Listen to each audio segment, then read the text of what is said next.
예전에 한 초등학교에서 학생 김하늘 양을 흉기로 살해한 교사 명재환 씨가 파면됐다. 대전시 교육청은 지난달 8일 열린 징계위원회에서 명 씨에 대해 파면을 결정하고 통보했으며 명 씨는 이에 절차 없이 파면이 확정됐다. 20년 넘게 초등교사로 재직한 명 씨는 공무원으로서 최고 수준의 징계를 받았으나 공무원연금법에 따라 연금 수급 자격은 유지된다. 파면 시 연금은 최대 50% 감액되지만 아예 박탈되지는 않는다. 현행법상 공무원이 내란, 반란, 국가보안법 위반 등 특정 중대범죄로 금고 이상의 형이 확정될 때만 연금이 박탈되며 살인과 같은 강력범죄는 연금 박탈 대상에 포함되지 않는다. 이에 따라 명 씨는 만 62세부터 감액된 연금을 매달 받거나 재직 기간에 따른 일시불 수령도 가능할 전망이다. 이번 사건은 공무원 징계 기준과 연금 제도의 한계에 대한 논란을 불러일으키고 있다.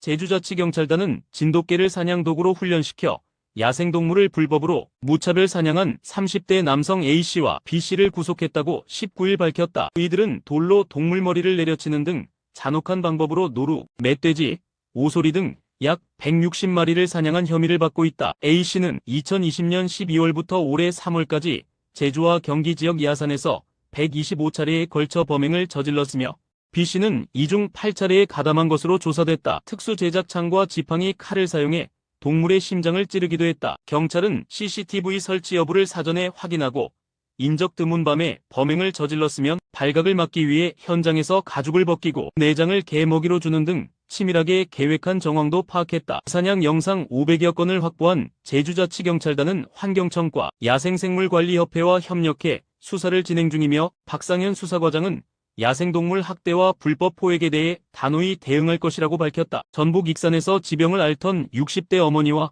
20대 딸이 잇따라 숨졌다. 18일 오전 6시 모현동 아파트 화단에서 추락사한 어머니 A씨가 발견됐고 경찰이 집을 확인하자 안방에서 이미 숨져있던 딸 B씨를 추가로 발견했다. B씨는 지난 3월 말 힘겨웠던 생활을 토로한 문서를 남긴 채 사망한 것으로 추정돼 국과수 부검이 의뢰됐다. 모녀는 고액 의료비에 시달렸지만 지난해 긴급복지 대상에서 제외되면서 매달 120만 원이던 기초생활급여 중 주거급여 20만 원만 남기고 생계의료급여 100만 원이 끊겼다. 전기가스 체납 등 47개 지표로 위기가구를 탐지하는 시스템이 도입됐으나 지난해 19월 위기신호 95만 건 중 실제 생계급여로 연결된 비율은 3.5%에 불과했다. 까다로운 소득재산 기준과 현장 확인 인력 부족이 여전히 걸림돌이라는 지적이다. 전문가들은 긴급복지 문턱을 낮추고 즉각적인 현금 지원과 가정방문을 강화해야 비극을 막을 수 있다고 촉구했다. 경기 고양시 덕양구 빌라 골목에서 달려오는 차량에 팔을 일부러 부딪혀 사고를 가장한 뒤 합의금을 받아낸 50대 남성이 경찰에 붙잡혔다. 고양경찰서는 19일 보험사기 방지 특별법 위반 및 사기 혐의로 A씨를 불구속 송치했다고 밝혔다. 수사에 따르면 A씨는 지난 3월 2달 동안 같은 골목에서 8차례 손목치기 수법을 반복했다. 전봇대 빌라 입구에 몸을 숨긴 뒤 운전자의 사각에서 갑자기 뛰어나와 팔을 부딪히고 가벼운 접촉 사고처럼 꾸민 뒤 합의해주면 신고하지 않겠다며 운전자와 보험사로부터 총 약 1,000만 원을 뜯어냈다. 경찰은 일반 교통사고로 접수된 사건을 재검토하던 중 블랙박스와 CCTV 영상에서 A씨의 의도적인 동작을 포착, 보험 사기로 방향을 전환했다. 보험사 협조로 확인한 결과 A씨는 동일 수법으로 추가 보험금까지 청구한 사실이 드러났다. 초기에 혐의를 부인하던 그는 목수일을 그만두고 생활고에 시달렸다며 범행을 자백했다.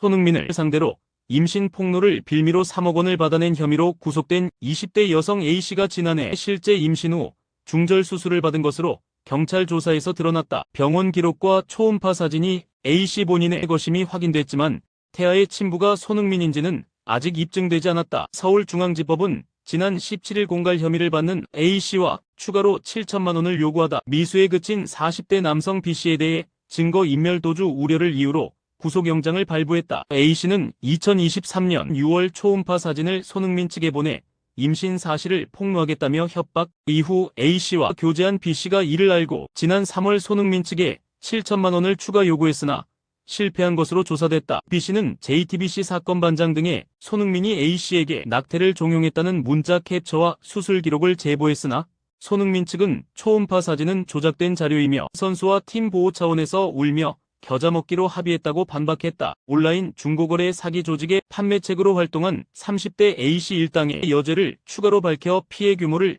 약 20억 원, 피해자 2,712명으로 확정했다고 19일 밝혔다. 당초 재판에 넘겨질 때 파악된 피해액은 3억 7,500만 원 수준이었다. 조사에 따르면 A씨는 2023년 9월부터 올해 1월까지 베트남을 거점으로 활동한 조직에 가담, 온라인 플랫폼에서 이동식 농막 컨테이너 등 인기 품목을 올려놓고 목사 수녀 등 종교인 신분을 사칭해 신뢰를 얻는 수법을 썼다. 제주 지역 피해자 7명에게서만 2,100만 원을 뜯어냈고 전국적으로는 570억 원에 걸쳐 3억 5,400만 원을 가로챘다. 1심 재판에서 A씨는 징역 5년, 공범 3명은 각각 징역 1년 1명과 징역 1년 집행유예 3년 2명을 선고받았다. 그러나 경찰이 1심 진행 중 계좌 24개를 추가 추적하고 전국 각지 사건을 취합하면서 피해 액수가 5배 이상 불어났다. 제주도가 전국에 거주하는 지방세 고액 체납자 29명을 대상으로 현장 실태조사와 가택 수색을 벌여 순금, 명품 가방, 귀금 속 현금 등 고가 물품을 무더기로 압류했다. 이번 조사는 12일부터 16일까지 부산부터 서울까지 광범위하게 진행됐다. 특히 서울 종로구에 거주하는 제주 소재 골프장 전 대표 A씨의 집에서는 시가 6천만 원, 상당 순금 100돈과 고급 양주, 귀금속 등이 압수됐다. 이외에도 명품 가방 12점, 명품 시계 및 반지 105점, 미술품 4점, 현금 100만 원 등이 포함됐다. 제주도는 압류한 현금은 즉시 체납액에 충당하고 나머지 물품은 감정평가 후 공개 매각해 체납액 징수에 활용할 계획이다. 이번 대상 체납자들의 총 체납액은 34억 원에 달한다. 최명동 제주도 기획조정실장은 납부 능력이 있음에도 재산을 숨기는 체납자들을 끝까지 추적해 조세 정의를 실현하겠다고 밝혔다.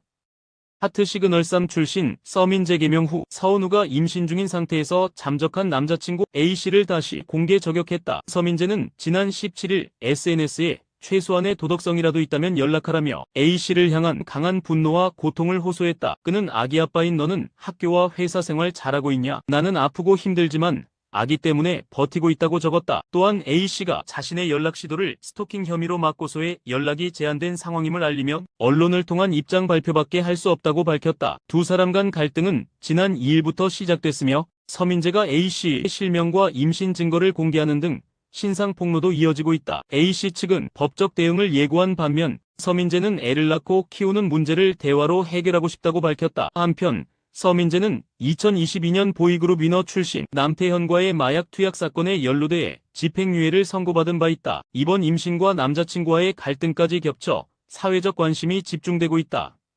지적장애가 있는 20대 여직원을 출근 첫날부터 강제추행하고 성폭행한 혐의로 기소된 50대 남성 A씨가 1심에서 징역 5년을 선고받았다. 울산지법은 성폭력처벌법과 마약류관리법 위반 혐의로 기소된 A씨에게 40시간 성폭력 치료 프로그램 이수와 함께 7년간 아동청소년장애인 관련 기관 취업 제한도 명령했다. A씨는 지난해 6월 경남에 위치한 자신의 가게, 사무실과 모텔에서 출근 첫날인 피해자 B씨를 추행하고 성폭행한 것으로 조사됐다. B씨는 법정에서 아르바이트 확정 통보만 믿고 출근했는데 이런 일이 벌어질 줄 몰랐다며 고통을 토로했다. A씨는 수사 초기 범행을 부인했으나 모텔 CCTV와 피해자 옷가지에서 검출된 DNA 등이 증거로 인정됐다. 재판부는 피고인이 지위와 취업 미끼를 이용해 피해자를 성적 도구로 삼았다고 비판하며 A씨 측 주장을 배척했다. A씨는 판결에 불복해 항소한 상태다.